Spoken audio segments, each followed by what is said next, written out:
we are not a victim of others. If we're a victim of anyone, we're only a victim of ourselves and our own actions. And again, this is my rabbis. I can't speak for all Jews or anything like that. But I think this is a very empowering way to think. And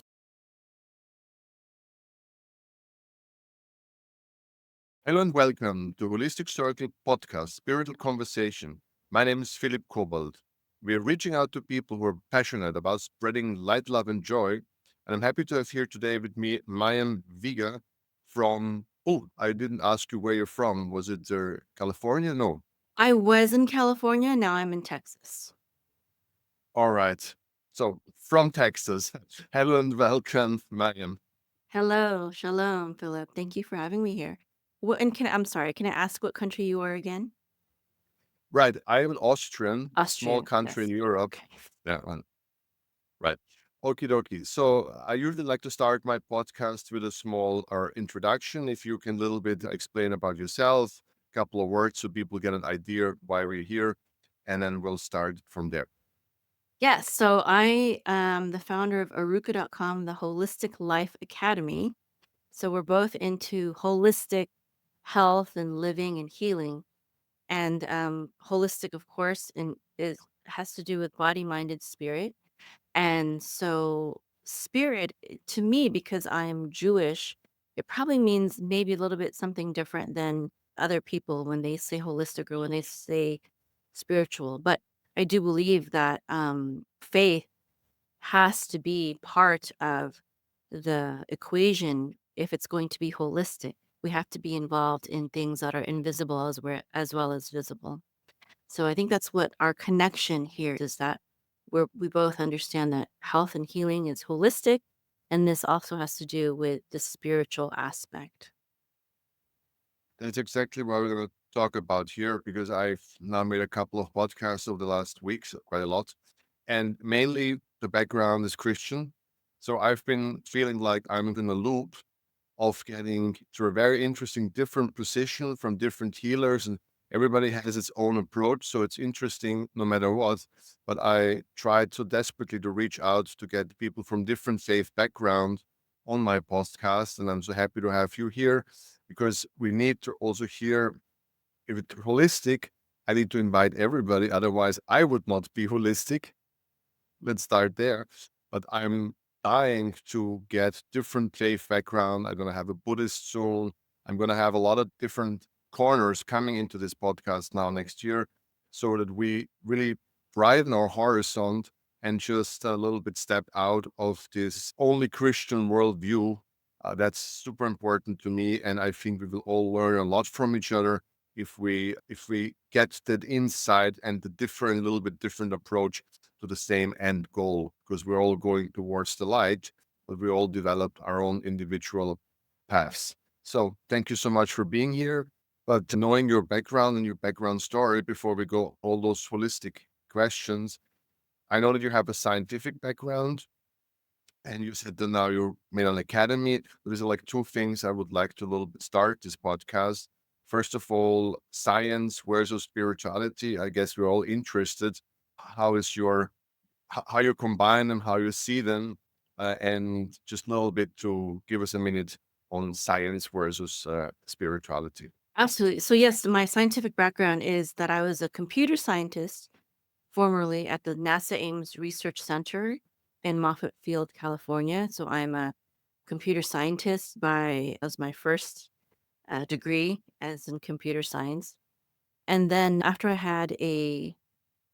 got married and had my first son, I wanted to become a work from home mom. So I started my own business, and I started getting really sick as I was being an entrepreneur, and I was in a lot of pain, migraines, and I went to the hospital, to the emergency room one day because it just got so bad, and all the over the counter medication just stopped working.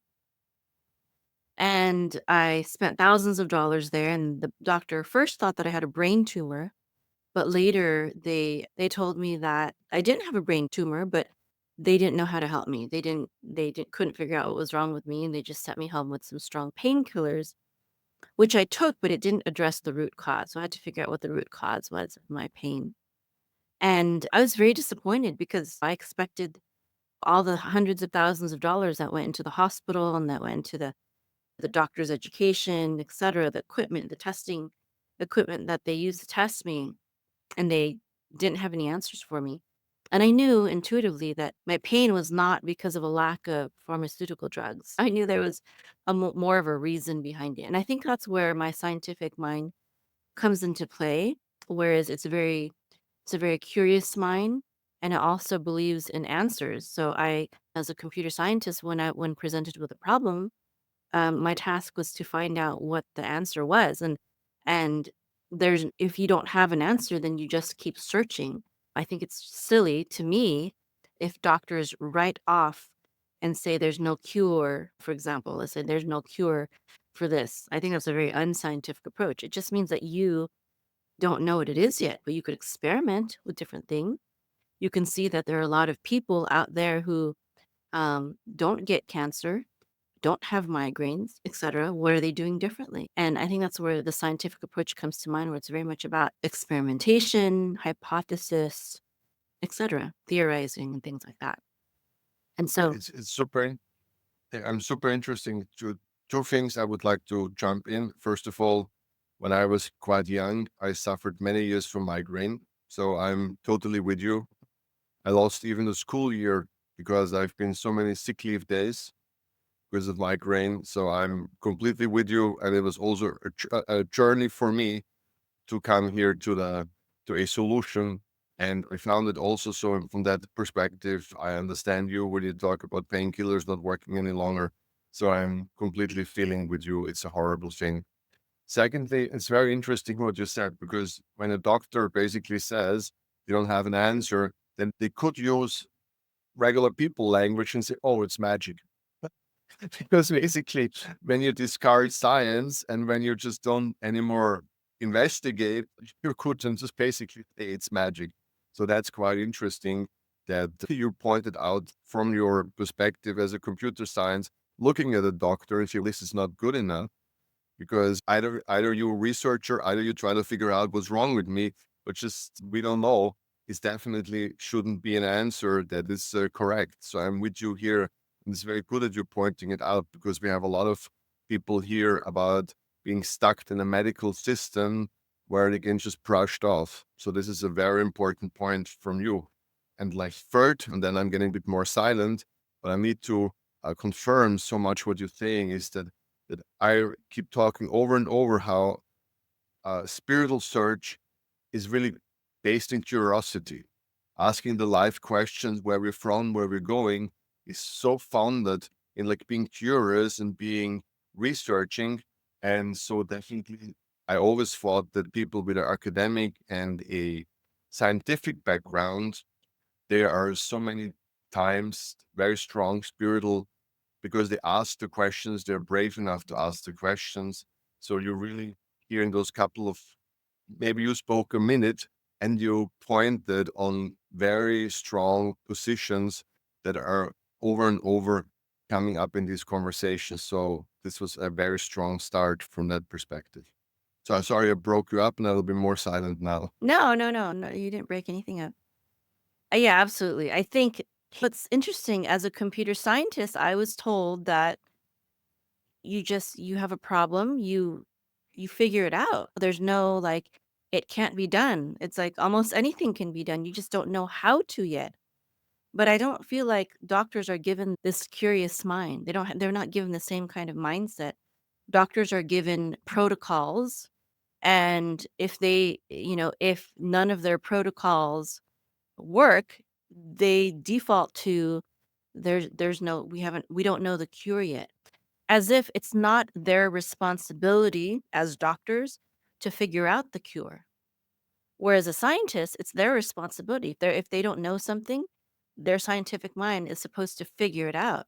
But for some reason, doctors are not trained that. They're just trained to learn the system, and then anything outside of the system, they're trained to be wary of it, to warn people against it.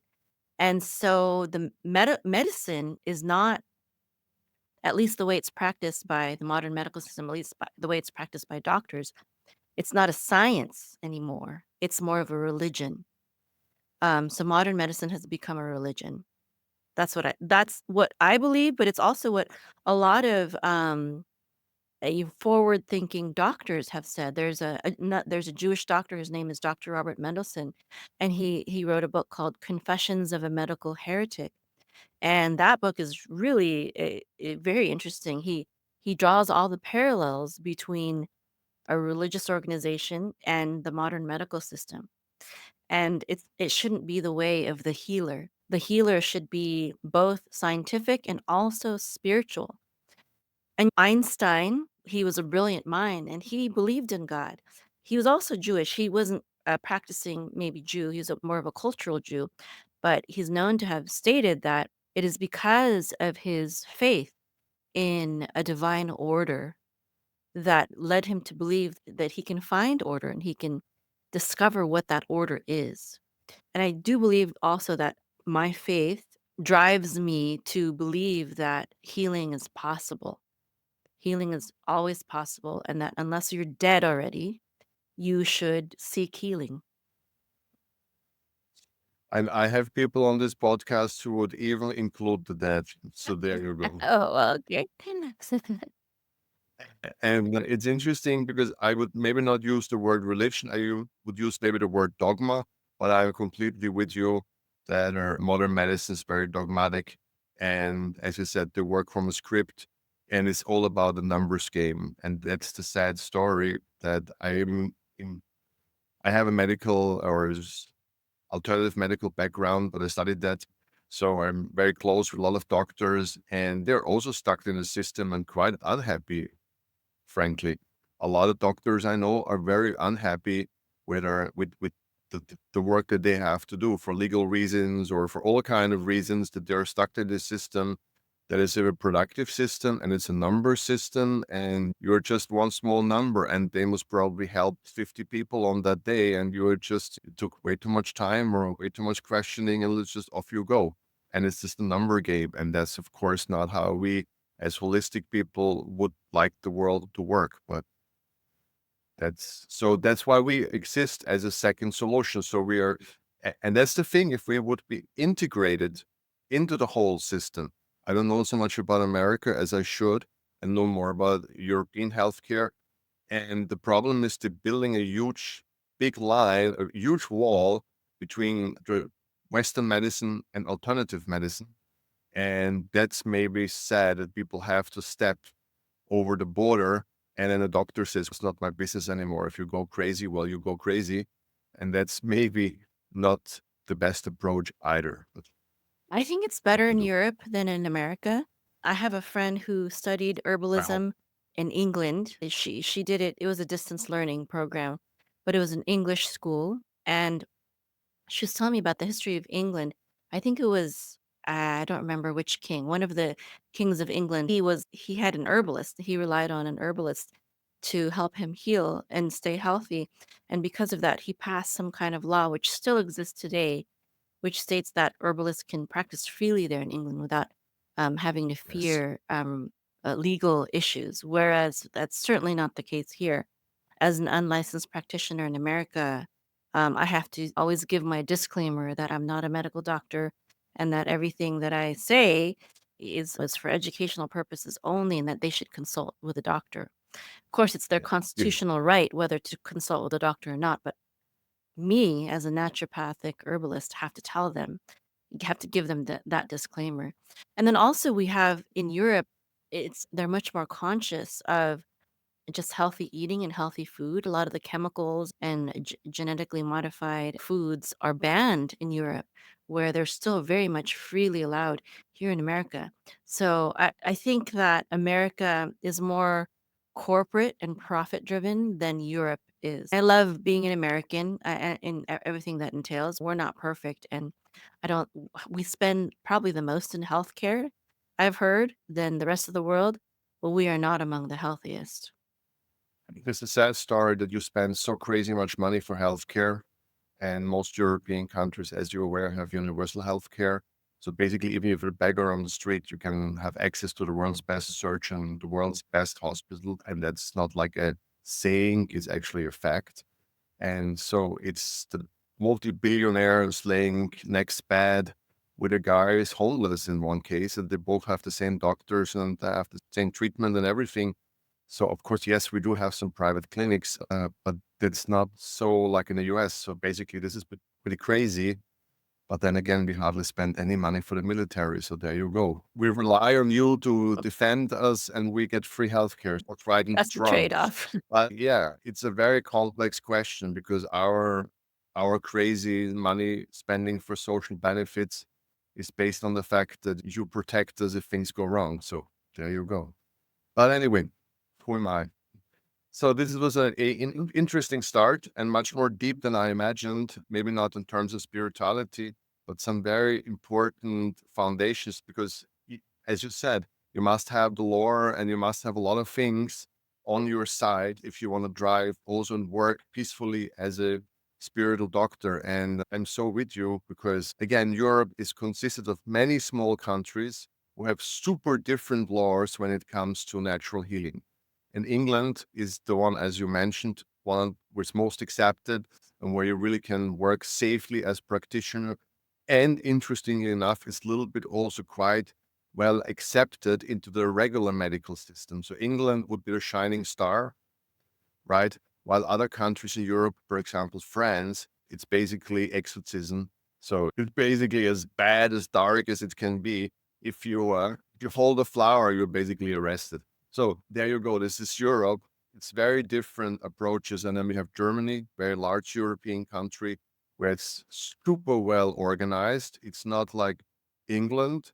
There you have to study, they have a degree, but then you really protected by the system. You're basically like a doctor, just alternative doctor, and it works extremely well and it yields super results. But they're German, so then everything must be organized, everything must be and everything by the rule. That's the Germans, but it works. Interestingly enough. So there you go. Europe is interesting because it's very different approaches. And actually, if you would just be a scientist and run the numbers, and if you would just look at this without any emotions, you would most likely choose, hard for me to say as an Austrian, but you would choose the German system. It actually works well. Don't like to say it out loud. Only for that, though, not for everything. Everything else is wrong. Yeah, Thank you. exactly. Okay, but if we mention German, let's if you're just please give me one more quick second about your college, about your education program, what you do before we can then start into the interesting questions. I would really like to know the school, or you said you have you said your Yes. Yeah. calling. It's aruka.com, arukah.com, and I have a certification program where basically I certify people in naturopathic herbalism and also holistic life coaching and online marketing. The naturopathic herbalism is the bulk of the program, obviously. And so it covers holistic health, detoxification, nutrition, herbalism, and some other things more minorly, but those are the main things. And then holistic life coaching, I think, is important as an addition because of the mindset aspect and the spiritual aspect of healing. And then the online marketing is there because at least in America, as a holistic healer, you're not going to be employed by hospitals or anything like that. So you have to be entrepreneurial. You have to find your own people who need your help and want your help. So that's my program. Right, and it's an online program or live, or it's like both, or how does it work? Yes, it's an online program. So I have students all around the world. I have students in Asia, in Canada, of course, in America. Yeah, so that's there so far. Just Asia, Canada, and America. And I have some students who are medical professionals, doctors and nurses, but also have students who are just holistic minded and either they're wanting to have holistic answers for themselves or their family members, or they've been burned by the modern medical system. So they just want this path. And sometimes they're entrepreneurial as well. And I think I broke you up before because I think you didn't give us the climax, like how then you helped yourself with the migraine.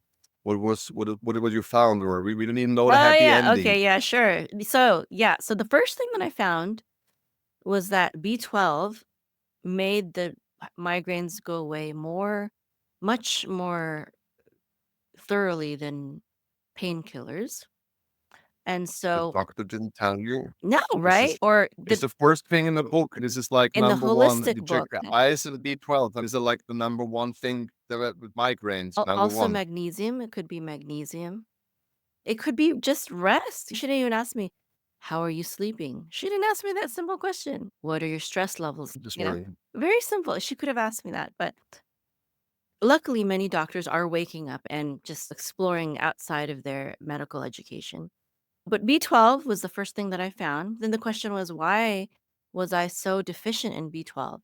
And the answer was later on, I realized in my nutrition, because I went to several different certification programs. And through my nutrition studies, I realized that I was B12 deficient because I was vegetarian, aspiring vegan. And even though I did supplement with certain B12 rich foods like nutritional yeast is a good source of uh, B12 for vegetarians and vegans, but it still wasn't enough. So then the question was, how come I was having these problems and other vegetarians are fine? Not all vegetarians are suffering from migraines.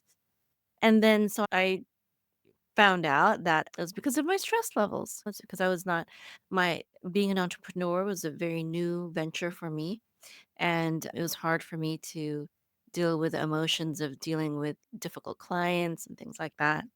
And so when I figured these things out, and also I in 2009, that's when I founded Aruka.com. I started helping Uh, people. Sorry, just one stupid question. You don't have migraine clinics or at least migraine specialists in your area? Perhaps we did, but she didn't refer me to them, and I Because didn't have any insurance, so I don't think I would have gone anyways. I had already spent thousands of dollars with that at that's that hospital and that doctor, and they didn't have much answers for me. So I just decided to figure things out myself, and I did. And the B12, I found that very quickly. The other things, it took some more time and study, but the B12, I found that very quickly. It was a blessing. yeah, It was a blessing that she didn't refer me to a migraine clinic because they would have r- run more tests and taken more thousands of dollars. that's for sure. But they would come up with the same solution, right? Because migraine is super well researched.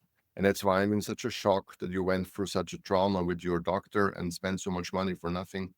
Because there is a lot of data on migraine, and we have very great migraine clinics in Europe regularly.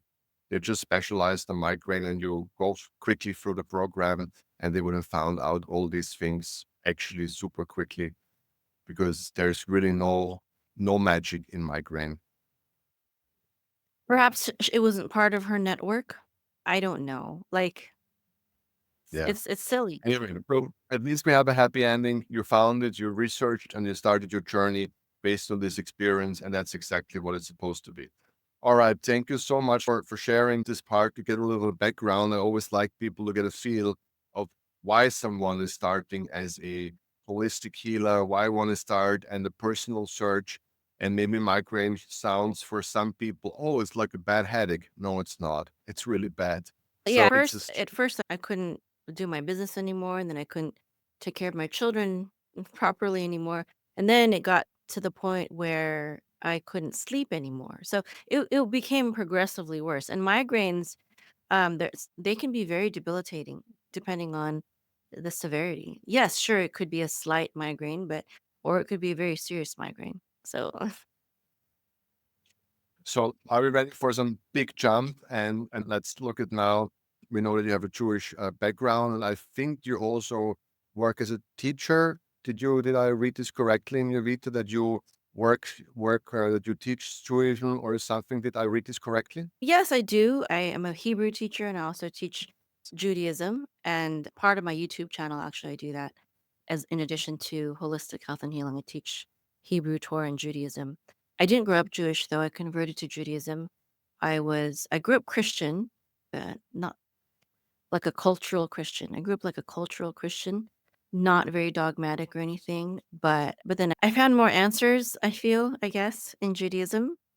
It's a much more intellectual, I think, in my opinion, it's a more intellectual religion. I know that there are Christian scholars, but usually that's not emphasized. Usually education and things like that are not emphasized unless you go to study at a Christian college. But in Judaism, education is highly emphasized, even if you're just a common, if you're not a clergy member, you're still encouraged to study a lot. And I think that satisfied my scientific mind more. And also, I had a lot of questions and a lot of things didn't sit well with me as a Christian. And as a Jew, I think that the world is more understandable, and people are more understandable. And even other religions are more understandable um, It, in Judaism. This is a very difficult podcast, I have to tell you, because you so calmly, in a couple of seconds, say so much wisdom. And I would like to link on almost every second word of you. And like I could talk 3 hours with you 1 minute because you're speaking from my heart like all the time. It's a very difficult podcast for me. I'm with you on so many billion percents. I don't know even where to start here. And yes, I let you talk, and I hope everybody is in the same feeling like me that you're anyone who looked into tradition versus Christianity, everyone a little bit more learned about religion, understands exactly what you said. But first of all, let me ask you the first question here, because for women to convert to Judaism is actually quite a big step, right? Because in Jewish tradition, as far as I understand, it goes a lot through the female line, if I understand this correctly. I think it's a big step for either men or women to convert to Judaism. There's a lot of requirements. I would say it's one of the hardest religions probably to convert to. So many requirements, but I did come across rabbis that who were not as stringent, and so I was able to enter in probably a lot easier than other people have, but I am faithful as I try to be, and I appreciate it. I appreciate that I was given the opportunity to do this. What can you say about the role of the mother in the Jewish tradition? Right?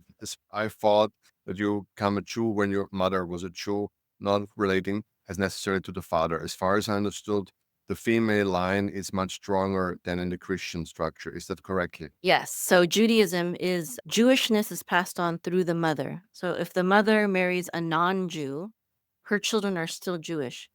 But if a male Jew marries a non-Jewish woman, their children are not Jewish anymore. They would have to convert, just like a That's number one that people not aware of as they should be. So that's one very strong element that I wanted to point out. And the next thing is, which I love, is my favorite part about Judaism, is that women have for like centuries, long before this was any kind of subject, are given a contract when they marry, a contract that this gives them also financial stability in case of divorce. It's mind blowing. People are not aware that you thousands of years ago already have so it's total different approach towards women have a much different role in historic Jewish societies than what anything else came up with in the world. Can you maybe Yes, absolutely. The Torah, which is the first 5 books of the Bible, that's the most important part of the Bible basically for Jews. It's the very first liberation movement document right there. It says that there was a story about these sisters, their father died and and he didn't have any sons. And back in those days, land could only be passed to men. And so they spoke up for their rights. And they're like, what about our father? We should be given his land. And then the verdict was yes, you should be. Even though you're women, you should be. And that was very shocking for that day. And also, there was a prophetess in the Bible, in the Jewish Bible, in the Tanakh. And it wasn't common to have a female prophet, but it was there, a very strong female religious leader. And also Israel, the first prime minister of Israel, was Golda Meir, and she was a woman. And so there's strong females all throughout the Bible. I think in Christianity, it's not really emphasized, it's down, it's not really pointed out. But in Judaism, one of the reasons given for the fact that Jewishness is passed on by the mother, besides practical reasons, of course, because there's no doubt who the mother is because it came out of her womb, right? But a spiritual reason is that it's the mother that nurtures the children at home, and so she will have the most time to speak about them, about spirituality and faith and devotion and all these things.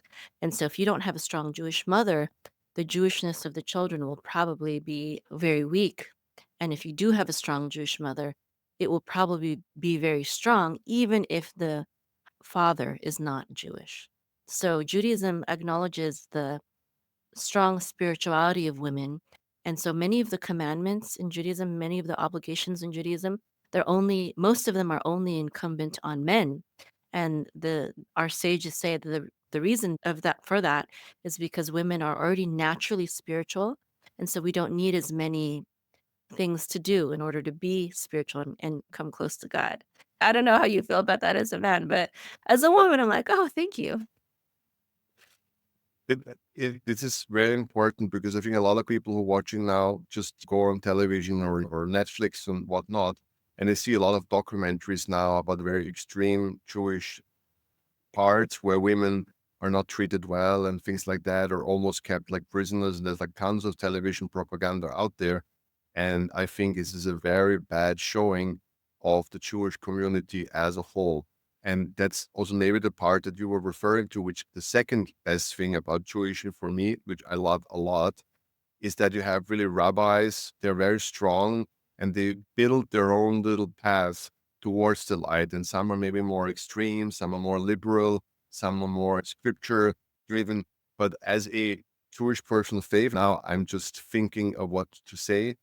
You really can choose which is your path towards light, and you really find accepted this huge priority. And for everyone, there is a rabbi out there that really resonates and said, okay, I will follow this lead because this is the right approach. And this is so amazing for my understanding of religion, coming from a Catholic background, where it's one way only, my way or highway. And to have these multiple layers where you can find within the Jewish community accepted so many different ways of going towards the light. This is almost, we can use the word holistic in this sense. I really understand you, why you so much love and feel a strong sense for Jewishness. Can we now come to the next question that is perfectly laid out by you?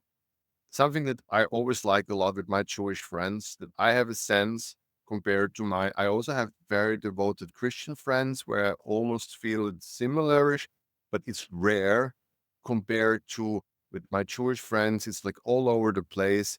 I call it some, as you would say, some like natural spirituality, or you said the spirituality of the mother, or I just always had a feeling that there is a very simple, basic family spirituality happening among Jewish families. It's not pushed, it's not forced, it's usually not like dogmatic, but it is alive.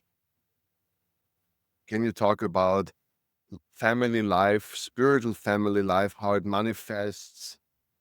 Can Yes, you a little bit absolutely. talk about? So in Judaism, the home is more important than the synagogue or the temple, or yeah, than the synagogue. So I think since I grew up Christian, as a nominal Christian, religion or faith was centered mostly around church and then your personal life. But it wasn't, but in Judaism, it's very much a family affair. Faith is a family affair. And it's very important that Jews marry other Jews, for example. And when you wake up, there's certain blessings and prayers to say before you eat. Every Shabbat, we keep Shabbat and we don't work and we spend time with our families. And it's the whole That's entire the day. part. It's like a family holiday. Whereas I don't, there's great Christian families out there. I'm not saying that there's not, but I believe that a lot of Jewish practices really nurture the family. But what I like about Shabbat, or just correct me here when I'm wrong, I see, first of all, it's really alive. It's a real thing that even for not so strongly faithful Jewish families, they just keep this. This is something that goes on because the family, as you said, is the core. And what I've seen so many times, everybody comes together, but then some people have to go and meet some friends or this or that. It's there, but it's not forced. It's not pushed. It's just really alive. This is what makes it so amazing to me. If something comes natural without some awkwardness that I see a lot with Christian faith. They push the children, and they all the parents care, but everything is a little bit forced or pushed or rules, or there's some kind of a over some kind of a stiffness with it a lot in the Christian community, while in the Jewish community, as I said, it's very warm. It feels homey. Because it's more of a way of life. It's more integrated into life instead of this religion. But I didn't grow up in a fundamental Christian home where everything was pushed. I didn't grow up that way. My parents were full of faith and things like that, and I didn't feel it was pushed. But what I appreciate in Judaism is that I really like the rituals and the practices that we have to connect with our faith. Whereas I felt like in Christianity, it was a little bit too simplistic and not, for example, we have a tradition on Friday nights. It's a Jewish practice. We light the Shabbat candles. We do that every night, and it's unifying for the family, and it's a beautiful ceremony to light eat special foods. And so we have these symbols that draw us to our faith. Whereas I think in Christianity, it's everything is in your head. It's all about your faith, but it's not in life. You know what I mean?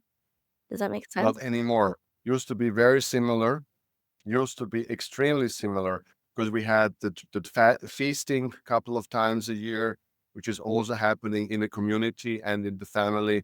There's like a lot of rituals, Sunday rituals, and other rituals. So it was flooded with rituals, especially we have a lot of holidays, which requires specific kind of food and specific kind of rituals. It was very similar to that perspective, but it's mainly totally lost within the wider Christian world. It's very sad part because it made the year nice. You're like, this is the part of the year where you eat that kind of a food. That's you're waiting for that holy day where you go to that first specific church and this and that. So this made the year into small compartments, something to look forward to, and you got a lot of structure, right? Now all we have maybe is Christmas and everybody's buying stuff online and that's it. So it's quite not as it used to be, and the Jewish world is keeping it alive. And I see it with so many friends who are not devoted Jews, but they keep, as I said, Shabbat and all of these things very much alive. And it's always for me such a blessing to be invited and just to be around, and because you immediately feel the warmth, you immediately feel the family, and that of course is a great honor to participate. Yeah. Right. This brings us to the next very interesting question, which I'm super interested these days about the concept of forgiveness, right? One of the core concepts of the Christian world used to be forgiveness. It used to be very strong in within the Christian faith. It is maybe one of the main themes. Being a Christian is putting the other cheek and things like that. So I would very, first of all, very simple. Can you tell us about concept of forgiveness within the Jewish faith? How does it stand? How is it incorporated? Can we start there? We do have this Yom Kippur, right? And we're confessing our sins and things like that. But I think the thing that stands out to me, the difference in forgiveness in Judaism is that in Christianity, if you were not repentant and you were not forgiven of your sins, you were tormented in hell forever. And I think that created lots of false forgiveness, and I felt like I didn't fully even understand how to forgive.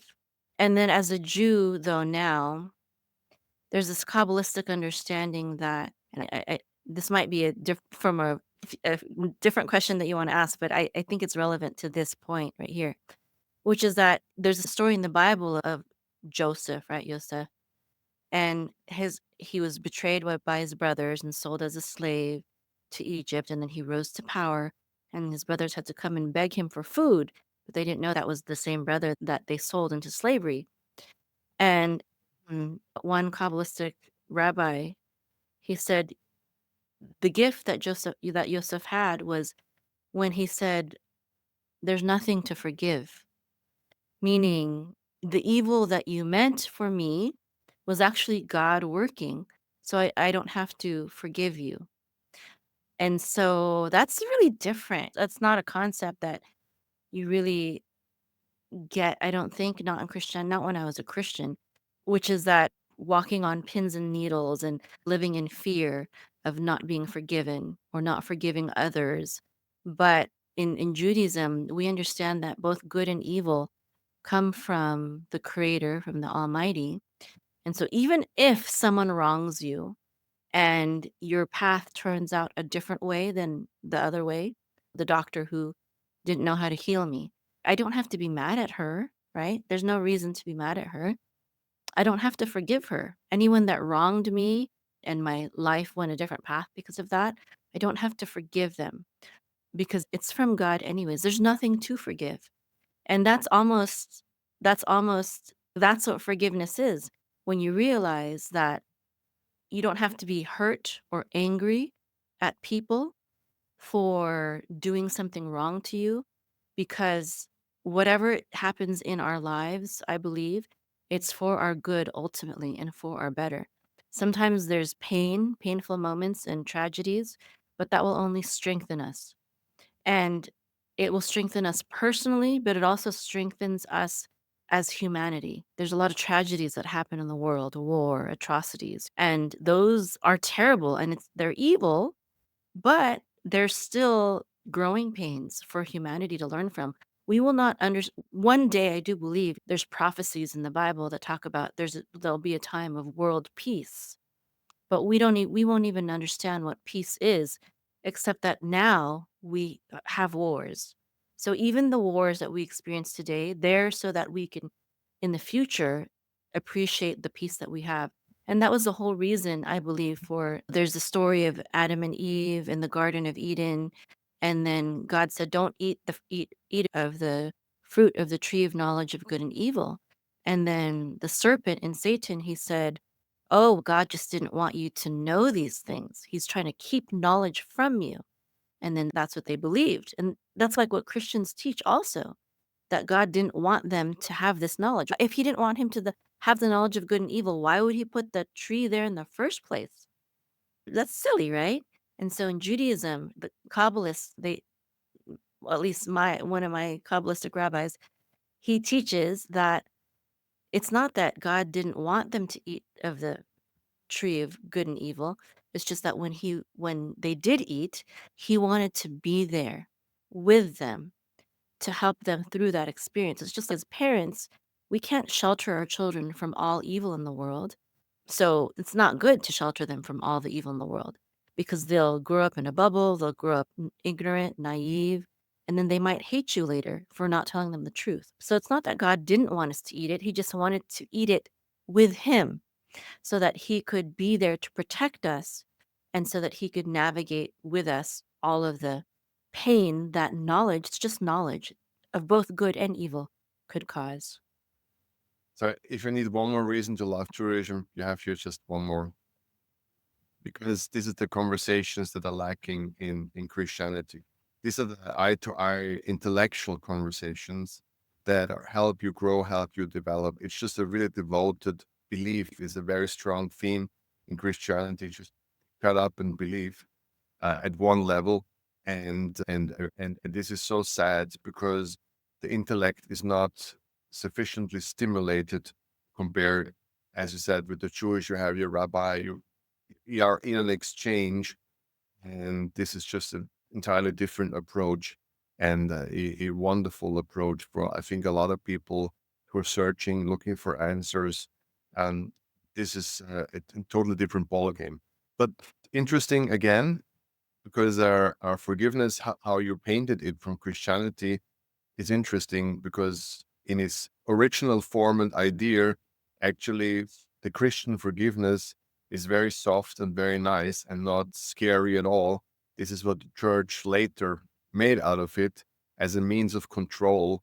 But in its original concept, in original Christianity, forgiveness is a very soft, personal, and loving concept that's very empowering. And then just later we made that crazy good and evil medieval times and popes trying to get power and money and whatnot. They pushed it so much, but it's anyway, that's just the tragedy of Christianity that have been always a tool of power more than anything Yeah, else. it's not what was Well, intended, right? that's for sure. But anyway, he was a Jew after all, and he came from the Jewish community, so he came from that background, and he had a most likely totally different message, core message, than now the world is spreading. But that's a different conversation. Sure, I'm gonna have some Christian scholars here on the show soon, and then we can go into their understanding of Quran roles and Jewish sectors within the community and how it all came. But this is not the conversation we have here today. But thank you so much for opening this and people wanting more to look deeper into these elements. But what I'm interested in, because why I ask you, because I'm really dying to now step from forgiveness into forgiveness and looking at our modern world, looking especially in the US, looking everybody has rights, everybody is a victim, everybody want to almost celebrate victimhood. Uh, Everybody's so focused on the things that happen to them and how they're unfair and this and that. And every small little detail gets pumped up to the maximum. And it's so contradicted even to the Christian concept of forgiveness. And if you look at the Jewish element, so I would like to just simply ask, how is this modern thing manifesting in a Jewish community among your Jewish friends? Do you see a difference in terms of victimization? Is there still more understanding and forgiveness and more, or is this modern influence so strong it overrides also these basic human and Jewish traditions? I think it depends on who, because again, there's many streams of Judaism, right? And actually, the rabbis that I follow, we are not a victim of others. If we're a victim of anyone, we're only a victim of ourselves and our own actions. And again, this is my rabbis. I can't speak for all Jews or anything like that.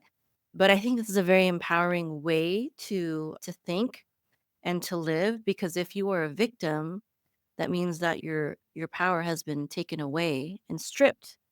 But if you are the responsible one, then you also have the power to overcome and change your destiny. And I think this is really important when it comes to healing also. If you're only a victim, meaning your cancer came because of genetics and there's nothing you can do about it, and you were not responsible for the cancer, you're not responsible for your diabetes or your hormonal disorder, whatever. If you have no role to play, you are simply a victim, you can't heal. I think that empowerment starts with taking responsibility and saying, you created this disease, you can overcome it. I'm so with you because now we're unfortunately spend so much time because you're so interesting conversation, but now we have to go into holistic healing a little bit the last couple of minutes. So give you as much room as you can. So now a little bit talk about your vision about holistic healing. Anything comes to mind that you want to share, what makes you a holistic healer? Let's bring it to the end. That I could talk for another 2 hours with you or even longer because there's so much there that I am personally interested, and I'm so worried for this society that we have. I'm so worried that we have lost this Jewish way of family simplicity, warmness, hominess, that we're losing it. And I'm so worried that we're losing forgiveness. Is it the Jewish way or the original Christian way? The concept of forgiveness, I'm with you. It's so empowering. It's so healing to not everything can be forgiven, but like in practice, in law or whatever, suing people, I understand that not everything we just can let go. But innerly, within ourselves, it is the most cleansing, the most amazing experience If you just say, all right, let go. This is my core happiness if I can just let things go. And I'm so seeing the world holding on to so much evil and so much hatred and so much they did this to me and they shouldn't have. I was not respected as a person. And I think, wow, you're oh why are you doing it to us? Just breathe, let go. It's not worth it. You're wasting your life with that hate. So this I now leave the end of the conversation to you. Thank you. Yes, absolutely. So, going back to healing, I love the Kabbalistic idea that there are five levels of the soul. We have the nefesh, and that refers to physical vitality. So everything that we do on the in the physical realm that we can see, eating, drinking, exercising, sleeping, taking, those are all in the realm of the nefesh, that level of the soul. And then we have the ruach, or the spirit. That's another word for it. And this has to do with our emotions, our emotional well being. And it's such an important part of our health, our stress, our frustration, forgiveness. I believe that's all part of it. All this negativity can hinder our ability to heal and grow also. And of course, the Bible says that a joyful heart is good medicine, but a crushed spirit dries up the bones. It's so true. And I think back to your other comment before, science is only catching up with spiritual truths. Spiritual truths are actually advanced. It's just that we can't prove them yet. And so they say, oh, it's just, that's not scientific. It's just that science hasn't caught up yet. They haven't proven it. But we know that it works. We know that people who have chronic illnesses, if they are having a lot of negative emotions and unforgiveness, they're not going to do as well as people who have a more positive outlook, who have more faith.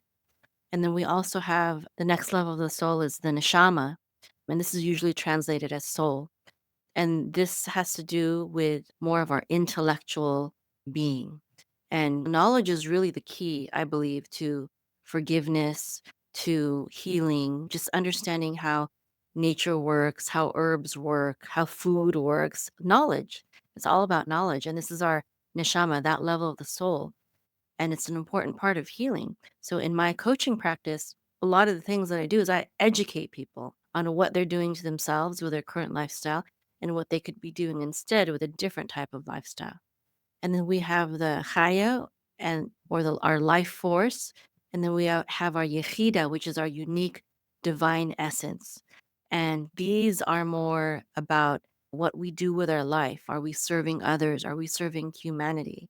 Are we walking in the divine image as we are meant to? Or are we acting more in our animalistic nature, in fight or flight mode, protective mode, preservation mode, instead of loving and being light and serving? And that also affects our health. When we walk in divine empowerment and we walk in light and love. And also, the Bible talks about how when we help others, when we help the poor and the needy, and we dress the naked and things like that, that God will strengthen us. He will give us strength and healing and power because we're doing His will in the world. Yes. This is the most wonderful ending I can imagine for this podcast. It was so interesting and so healing for me to talk to you because so many things that are so weighing on my soul, seeing how hurt is this world and how many people suffering and don't see the negative spiral that they're in. Of it's we need more spirit, we need more uplift, we need more holistic, and we need more and more people to catch to just look in the mirror and see why am I doing this to myself and show them through your work and many others that you can let go, you can come to peace, and you can truly heal. Thank you so very much for sharing all of these wonderful thoughts. And I'm going to put all the links, all the informations down here. So please, everyone, if you want to reach out, you can find information at the podcast. Thank you so much. Okay, shalom. Have a good rest of the day.